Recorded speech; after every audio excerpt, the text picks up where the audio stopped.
Hello, I'm Chief Campos with the City of Clemson Police Department, and I'm here to talk a little bit about golf cart laws here in the state of South Carolina. There's been a lot of confusion between golf carts and low-speed vehicles, so we're kind of trying to clarify some of that right now. So first, a golf cart, in order to be used on the roads in South Carolina, has to be permitted with the State Department of Transportation as a golf cart. You can see here on this golf cart, the permit is prominently displayed on the front of the golf cart. And the person who's operating the golf cart, if they're stopped by law enforcement, has to have a copy of the permit registration, like similar to a vehicle registration. They have to have their liability insurance and their driver's license with them when they're stopped. And this permit allows them to use them on the roads. They are restricted, however, to roads that are 35 miles per hour or less.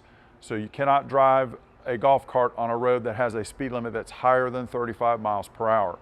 You're also restricted to daytime operation only. Regardless of whether the golf cart has headlights or taillights or turn signals, the state law still restricts it to daytime use only. There are other vehicles that we'll talk about later called low-speed vehicles that can be operated at night, but they are a separate type of vehicle, so we'll go over that in a minute.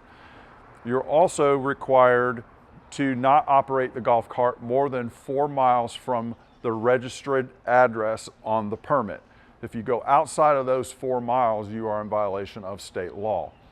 And then finally, and we kind of touched it earlier, you have to be at least 16 years of age or older with a valid South Carolina driver's license in order to operate the golf cart.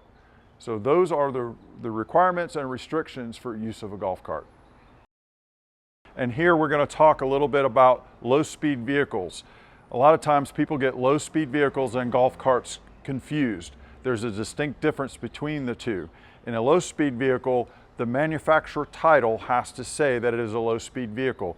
This is stating that the manufacturer has made the vehicle in compliance with the federal laws as a vehicle, and therefore it is considered a vehicle here in the state of South Carolina.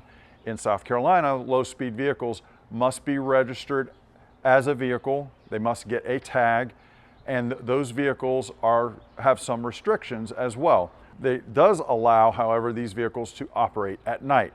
So if it is a low-speed vehicle through the manufacturer and it is properly registered with the state, you can drive these vehicles at night. They are still vehicles, so the requirements of the driver must have a valid driver's license of 16 years of age or older, and they must have the registration and the proof of insurance on them if they're stopped by law enforcement. If not, then they're subject to a citation. For both golf carts and low-speed vehicles, you are restricted to roads that are 35 miles per hour or less. Any roadway that is above 35 miles per hour is prohibited, and you can be cited for it. So as we mentioned before, you are required by the state to permit your golf cart. And again, here's the permit that you would get. You're required to put it on your golf cart to where it can be seen. And some people have asked, what type of insurance do you need to permit your golf cart?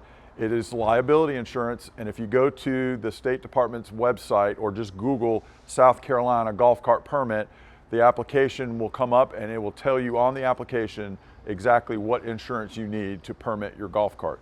Now, one of the limitations of the permits for law enforcement is we cannot run this number like we can a tag number and learn who the permit belongs to. So this is very important for people to realize they need to have a copy of the permit on them when they're stopped so we know who the permit belongs to. If the golf cart is abandoned somewhere, it's not easy for us to learn who owns the golf cart in those situations. There's been a few questions about, because you're restricted to roads that are 35 miles per hour or less, how does a person get from one area of town to another?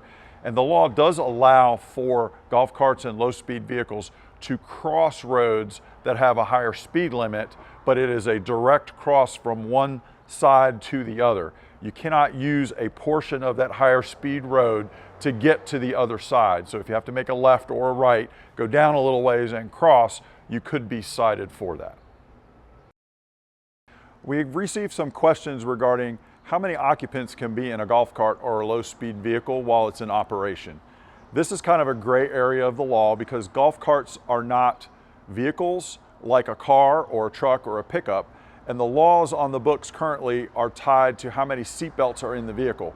Because golf carts do not require seat belts, it's kind of a gray area. LSVs may have seat belts in them, so it's still kind of gray as to whether a child is required to be in a booster seat or in a car seat while on them. What I would do is just caution people to make sure that they are operating the golf carts and LSVs as safe as possible when they have these more vulnerable passengers on the golf cart. So the law is unclear when it comes to children specifically. Someone also asked about pets. There are no laws that address pets either for vehicles, regular vehicles, or golf carts and LSVs. So there's no clear direction right now. So it would be permitted. Again, if you're going to bring your pet on their golf cart, you need to be very careful about that and make sure your pet is safe.